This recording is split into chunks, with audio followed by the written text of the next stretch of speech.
Et salut à toi! Si tu cours après le temps et que tu fais ta com toi-même, tout comme moi, eh bien je pense que cette vidéo va t'intéresser. Moi c'est Flore, j'ai été graphiste et web designer pendant plus de 15 ans, mais aujourd'hui je forme aux outils de l'IA et de la communication, surtout visuelle. Et je vais te montrer les outils que j'utilise moi-même au quotidien, parce que je te présente chaque semaine de nouvelles intelligences artificielles, mais moi concrètement j'utilise quels outils? Eh bien je vais être très franche avec toi, j'en utilise pas tant et je les utilise bien comme il faut. Pourquoi? Parce que je veux absolument gagner du temps et surtout garder un côté qualitatif. Je veux que ça me prenne pas trop de temps tout en gardant une bonne image. Alors par exemple, j'utilise énormément ChatGPT et c'est mon outil IA le plus utilisé. Pourquoi? Parce que au-delà de m'aider à créer des choses, eh bien ça me permet de développer et également d'avoir des structures pour mes articles, pour mes newsletters, même pour cette vidéo que tu entends là, j'ai fait des bullet points, ça s'appelle,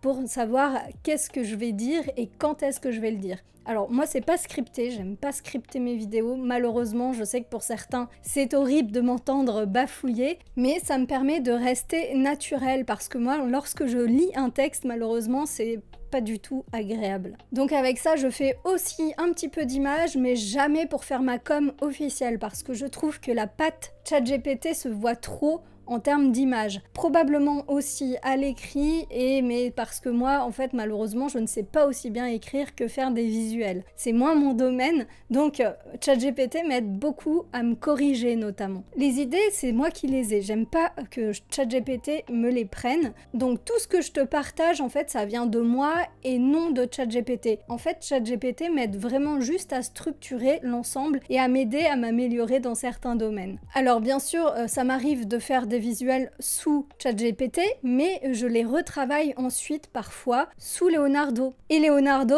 reste un outil IA que j'utilise régulièrement, et surtout pour l'upscaler que j'aime beaucoup, je t'en ai déjà parlé dans cette vidéo. Il y a également le Flow State que j'aime beaucoup, qui permet de créer vraiment à la volée plein de visuels. Ça me permet avec un petit prompt de voir grossièrement ce que je veux, et donc si par exemple j'aime cette image, je veux que des images comme ça ou que comme ça, et bien je vais faire more like this. Ça me permet de pas passer trop de temps sur mon prompt et d'avoir directement l'image pour que je puisse affiner visuellement. Moi ça me convient beaucoup mieux puisque mon métier de base c'est l'image. Donc je fais presque toutes mes miniatures YouTube avec Leonardo. Bon, j'ai toute une technique pour que ça se passe bien. D'ailleurs j'avais fait une vidéo entière à ce propos, un tuto de A à Z, comment moi-même je fais mes miniatures YouTube, et tu peux le voir ici. Ça n'a pas trop changé même si ça date d'il y a quelques mois, il y a un an. J'ai pas changé ma technique à peine en tout cas, même si je passe par Flow State à présent. Ensuite, j'utilise Canva, mais je l'utilise pas du tout pour son IA génératif parce que je la trouve bien en dessous des outils que j'utilise. Je l'utilise surtout pour ces petits outils en fait qui ont des mini IA intégrés, par exemple redimensionner. Donc ça me permet de lui dire par exemple je souhaiterais le redimensionner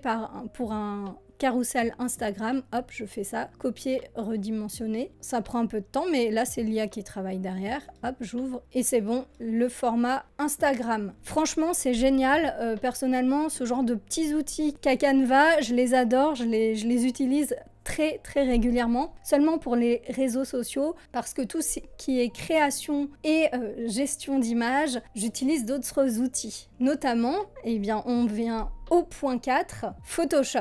Alors Photoshop, moi je l'utilise de manière professionnelle depuis des années et j'ai vraiment du mal à m'en passer parce que en fait, plus que Canva, en termes de modification d'images et même des autres IA, je trouve que ça reste quand même au-dessus. Il y a certaines IA qui permettent de faire des choses en plus, comme flux contexte, qu'on a vu la semaine dernière, je te remets le lien. Mais sinon, Photoshop reste excellent et ça permet vraiment de modifier des petites zones. Par exemple, si je veux supprimer par exemple le vidéo Stinion, machin truc qui est derrière, je sélectionne, je fais remplissage génératif, je mets rien parce que l'IA va tout de suite comprendre que je veux juste retirer ça. Et là, je vais faire générer. Et voilà, elle me l'a enlevé et puis elle m'a fait 3 propositions différentes. Clairement, c'est très basique, c'est très facile. Alors évidemment, il y a tous les outils de Photoshop en plus, donc ce qui permet d'avoir vraiment un outil qui peut tout faire en fait. Là, je peux modifier toute l'image comme je le souhaite grâce à Photoshop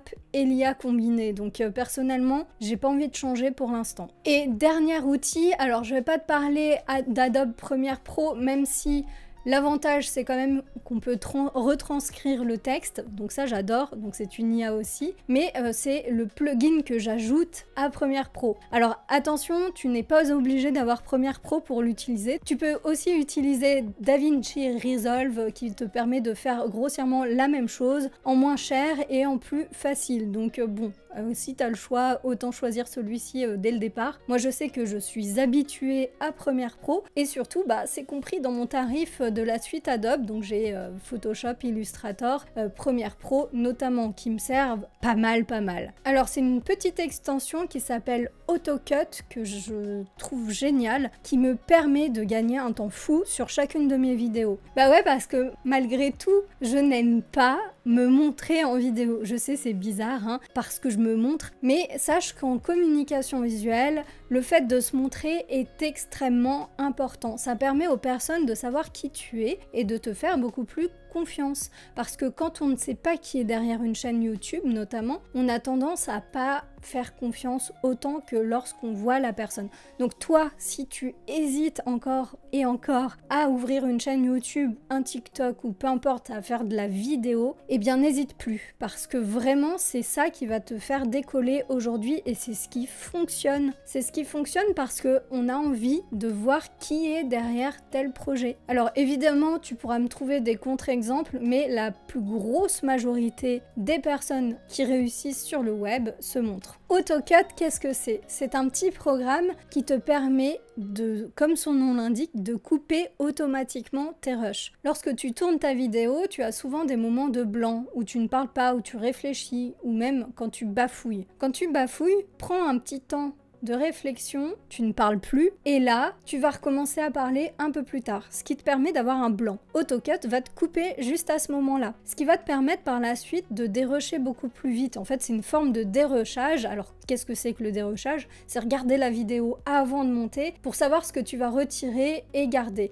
Et là, ça te permet de te le faire automatiquement. C'est un temps gagné de fou parce que à chaque fois, c'est super long de dérusher une vidéo. Tu peux faire la même chose avec juste des podcasts, du son, hein, si tu as un podcast. Tu peux également mettre des sous-titres à tes vidéos, donc en fait ça se base sur la transcription et ça te met automatiquement tes sous-titres. Tu peux adapter ces sous-titres à ton identité visuelle, donc ça c'est génial. Ensuite tu peux aussi faire des auto-zooms, donc par exemple là, hop, ça zoome.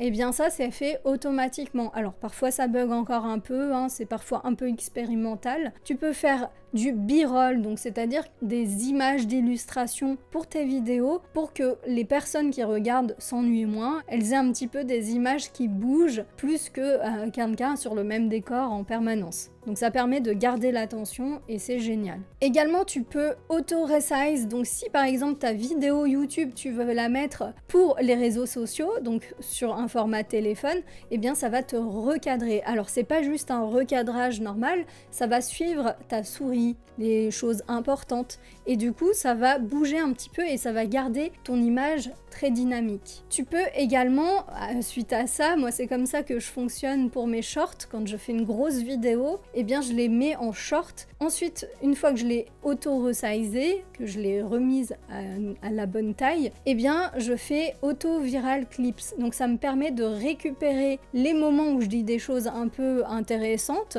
et donc l'IA va choisir ces moments-là et donc je vais avoir beaucoup moins de travail de gestion de moments où qu'est-ce que je vais garder, qu'est-ce que je vais retirer. Là au moins elle me fait le tri et moi j'ai juste à regarder ce qui me plaît ou pas. Ça va très très vite. Alors ceux-là je les utilise pas encore. Je dis pas de gros mots mais ça c'est par exemple si on dit des gros mots très souvent ils nous censurent. AutoCut Repeat c'est si jamais jamais tu répètes, moi personnellement j'ai jamais réussi à trouver que ça fonctionnait bien, peut-être plus tard ça sera mieux. Auto chapter, alors moi je sais que j'utilise ChatGPT pour ça, c'est-à-dire que je reprends la transcription, je fais hop, je fais exporter le texte et je demande, j'ai un petit prompt spécifique pour ça, à ChatGPT, grossièrement, de me faire le chapitrage de la vidéo, mais également les mots-clés pour que ce soit bien référencé, le petit texte d'intro, etc. Ça m'automatise tout. Donc, l'avantage, c'est que, en fait, avec tous ces outils, j'ai la possibilité d'aller beaucoup plus vite que ce que je pouvais faire avant à la main, etc. Et clairement, ça, c'est vraiment un game changer, comme on dirait, parce que en fait ça va te faire gagner du temps sur des tâches qui sont clairement pas du tout intéressantes. Et avant de continuer, n'oublie pas de t'abonner, de commenter, de mettre un petit like, d'activer la cloche. Ça me permet d'être beaucoup plus lisible pour les algorithmes. Merci. Et petit bonus, si vraiment t'as pas envie de te montrer mais que tu penses que c'est quand même nécessaire de faire des vidéos, notamment moi ce que je vais faire probablement cet été, c'est des vidéos à la chaîne grâce à FlexClip. FlexClip, c'est un outil que j'utilise de temps en temps, là que je vais utiliser probablement beaucoup plus cet été pour justement rester un petit peu visible des algorithmes, parce que malheureusement lorsqu'on s'arrête avec les réseaux sociaux, eh bien l'audience baisse beaucoup. Donc c'est pour ça qu'il ne faut pas s'arrêter, il faut être régulier et FlexClip peut vraiment t'aider à ça ou à te mettre sur YouTube ou sur les réseaux sociaux en faisant de la vidéo.